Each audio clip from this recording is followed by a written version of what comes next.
biasa kita berdoa dulu dipimpin oleh KM. KM-nya di mana? Wakil KM. Oke, silakan. Siap. Berdoa sebelum belajar.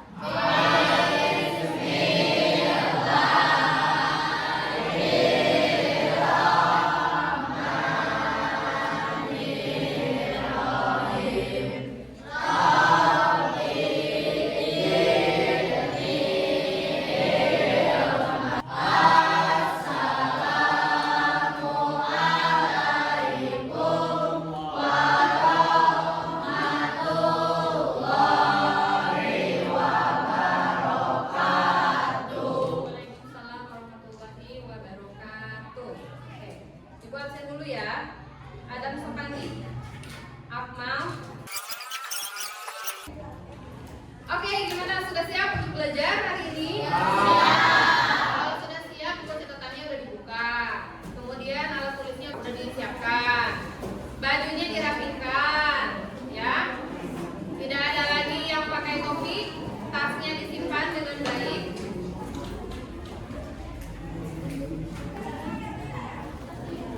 Oke, rapikan dulu semuanya. Dibuka dulu buku catatannya karena nanti kita akan banyak nyatet. Kalau sudah siap, Ibu mau memotivasi diri Ibu sama studio kalian. Ikuti gerakan itu ya. Oke, kita akan belajar. Sebelum belajar kita harus bantu diri kita untuk bisa mengukur, ya. Ikuti gerakan Ibu. Ibu bilang khusus, kalian bilang khusus juga. Ikuti gerakan ya. Oke, kita mulai. Kus malas.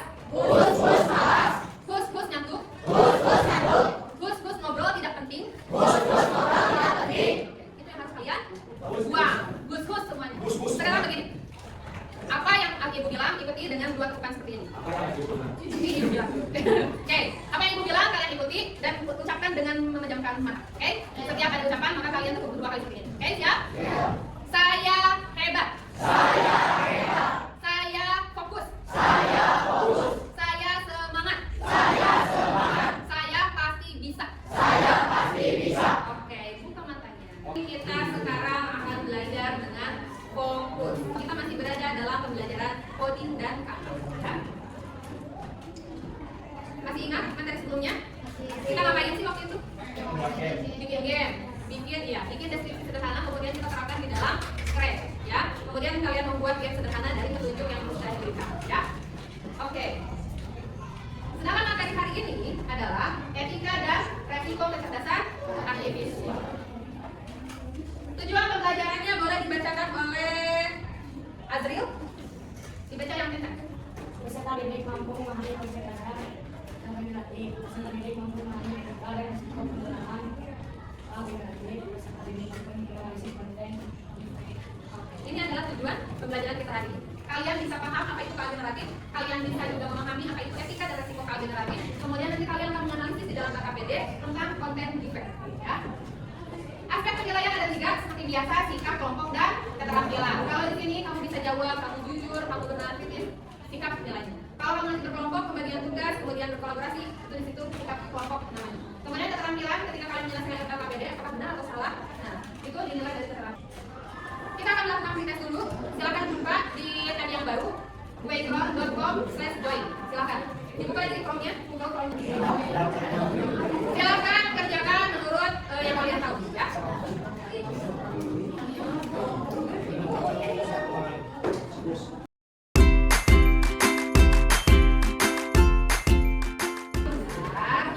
Kita akan lihat juara 3, juara 2, dan juara 1.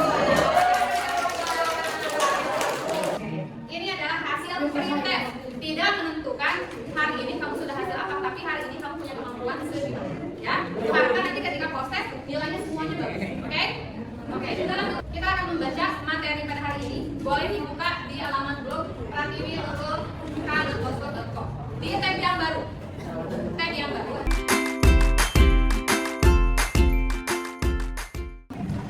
Oke, waktunya baca habis. Sekarang kita akan lanjut untuk membahas apa yang kamu temukan dari pembacaan materi yang barusan kamu sudah baca. Artifisial, intelijen, KA, kecerdasan artifisial, apa lagi? Artifisial, apa lagi? Pembelajaran mesin, apa lagi? AI, terus? Ada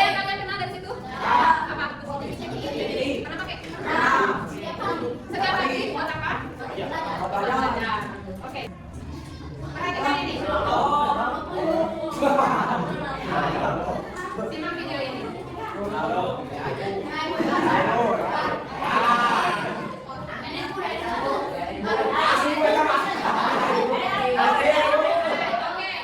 video ini asli atau palsu? Kenapa? Tidak sama, logikanya kok dilempar ke bawah gitu ya. Kemudian terus asli, terus itu. Kemudian dari pilihan ini juga sama ya. Tidak seperti itu. Kenapa bisa begini? Pakai? Oke, AI apa yang namanya? KA, betul. Kita tunggu cari jawabannya. Ini adalah video real atau originalnya? Betul dilempar, tapi tetap ke bawah juga kok, bukan ke bawah gedung begitu ya. Oke. Nah, dari tadi video yang kamu sudah lihat, betul sekali itu adalah video editan dari AI atau KA ya. Nah, apa yang saya maksud dengan KA? Minggu kemarin kita sudah bahas waktu di coding dan KA. Coding atau kecerdasan artifisial atau KA itu adalah konsep luas tentang mesin yang bisa melakukan tugas-tugas biasanya membutuhkan kecerdasan yang digunakan oleh manusia. Jadi AI itu fungsinya adalah kita tanya apa aja pasti ada jawabannya, gitu ya. Tapi ada yang sesuai dan yang tidak. Karena kita mengambil data dari model KA tadi. Jadi belum tentu data yang diambil itu sesuai dengan yang kita butuhkan. Jadi harus hati, jadi harus pintar dalam menggunakannya. Kalau yang lain ada? Yang mana? Canva. Terus bikin apa? Presentasi seperti yang begini pakai Canva. Kemudian apa lagi? Pernah coba semua nggak? Kalian suka nyanyi di gitaran atau suka bikin musik, bisa manfaatkan semua untuk membuat musik-musik yang enak, yang bagus gitu ya. Itu bisa menggunakan. Tapi belum tentu juga sesuai dengan yang kita mau. Tapi kita bisa banyak sekali dapat inspirasi dari ini. Nah, kalau ini yang bisa kita gunakan untuk membuatnya, kalau yang ini adalah situs berdeteksi keageratif. Supaya apa? Supaya kita tidak dibohongi oleh orang yang membuat konten tadi yang memanfaatkan keageratif. Kita bisa gunakan beberapa situs, ini hanya 3, masih banyak lagi situs untuk mendeteksi ini keageratif atau real, gitu ya. Oke, ini kamu bisa coba di konten. Ini untuk mendeteksi.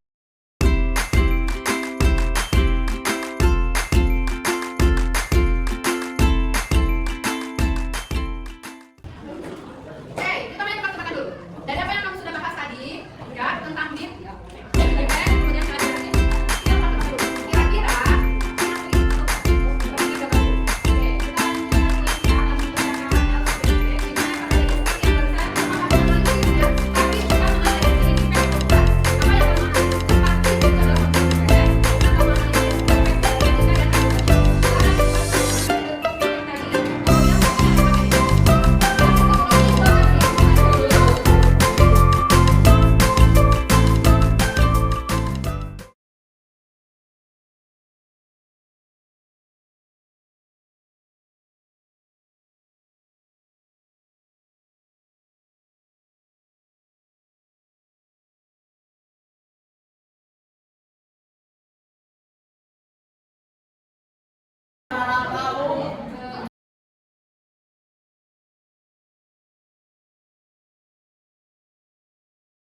Assalamualaikum warahmatullahi wabarakatuh. Waalaikumsalam warahmatullahi wabarakatuh. Kami dari kelompok 1 akan mempresentasikan. Jadi dia itu menceritakan tentang Raffi bahwa dia akan memberikan uang sebanyak 100 juta. Terus? Dari analisisnya bagaimana? Dari analisisnya video tersebut, jenis konten di tag tersebut merupakan video. Ciri-ciri deepfake yang teridentifikasi, wajahnya tidak menyerupai Raffi Ahmad, hidungnya bengkok, suaranya tidak menyerupai Raffi Ahmad, suara dengan gerakan bibir tidak sama, telinganya tidak seperti manusia pada umumnya. Ketiga, tujuan atau potensi penyalahgunaan konten untuk menimbulkan atau agar bisa percaya bahwa video tersebut terlihat asli. Potensi penyalahgunaan wajah Raffi Ahmad, penipuan informasi membuat orang tersebut menjadi mendapatkan uang. Yang keempat yaitu dampak positif atau negatif dari bagi masyarakat. Negatif, video tersebut negatif karena video tersebut palsu, dapat memicu dalam percaya dan ketika secara khusus meminta uang kepada Raffi Ahmad, tapi Raffi Ahmad tidak tahu apa yang menyebabkan tersuka. 5. Cara refleksi dan solusi problemnya dengan cara mengetahui teknologi yang sekarang pada yang pada penggunaan konten kekerasan seksual.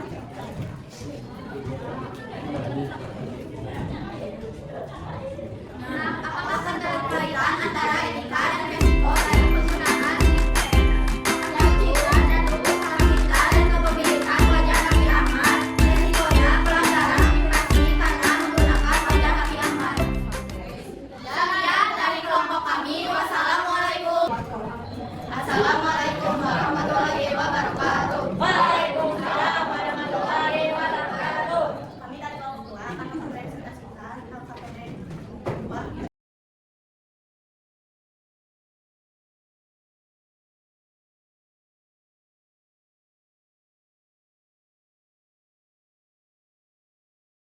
Dari kelompok kami, wassalamualaikum warahmatullahi wabarakatuh.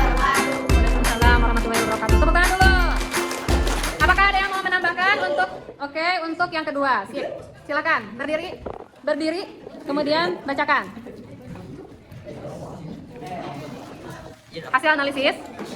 Kelompok berapa nih? Perkenalan dulu. 5. Hasil analisis dari kami, jenis konten JPEG. Video ini adalah video JPEG.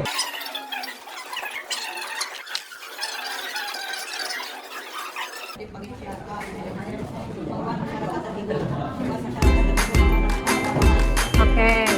Itu tambahan dari kelompok 5. Oke, tepuk tangan untuk kelompok 5. Dari yang sudah presentasi, berarti taruhan konten defeknya positif apa negatif? Negatif. Sebetulnya konten defek bisa positif nggak sih? Bisa. Meskipun palsu tapi bisa positif. Contohnya apa? Yang bisa mengedukasi, yang bisa menginspirasi, yang bisa menginspirasi.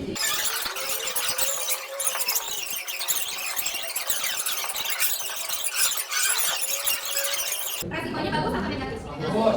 Kalau etikanya dipakai, maka resikonya bagus sebetulnya. Tapi kalau misalkan etikanya tidak dipakai, maka tidak bagus atau negatif. Sehingga bisa disimpulkan bahwa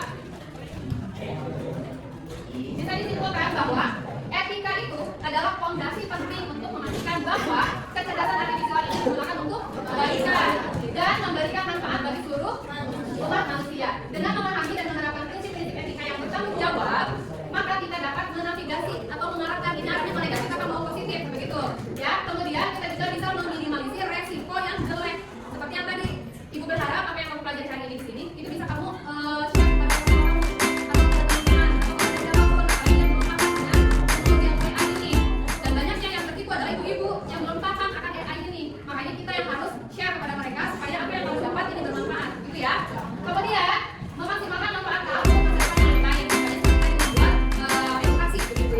Membuat video-video yang memang bagus gitu ya. Oke, terakhir kita akan melakukan host test. Buka lagi Koreonya.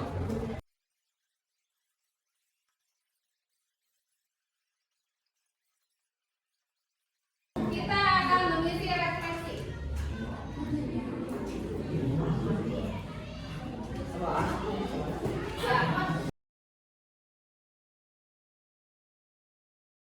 Sudah, kita dimulai. Boleh dibuka dulu semuanya. Yang KPD-nya dikumpulkan dulu. Yang KPD-nya silakan kumpulkan dulu. Iya, sambil mengumpulkan yang KPD sambil sultan ya.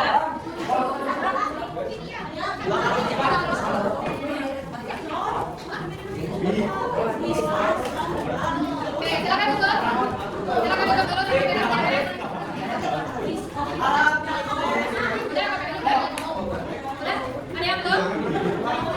Oke, duduk dulu.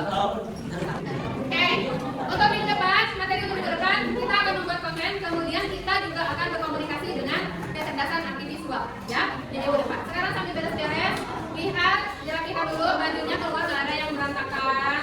Topinya jangan lupa dipakai dan kalau dipakai. Sampahnya diambil, sampahnya sudah bawa, bajunya sudah dimasukkan, baru berdoa. Alhamdulillah.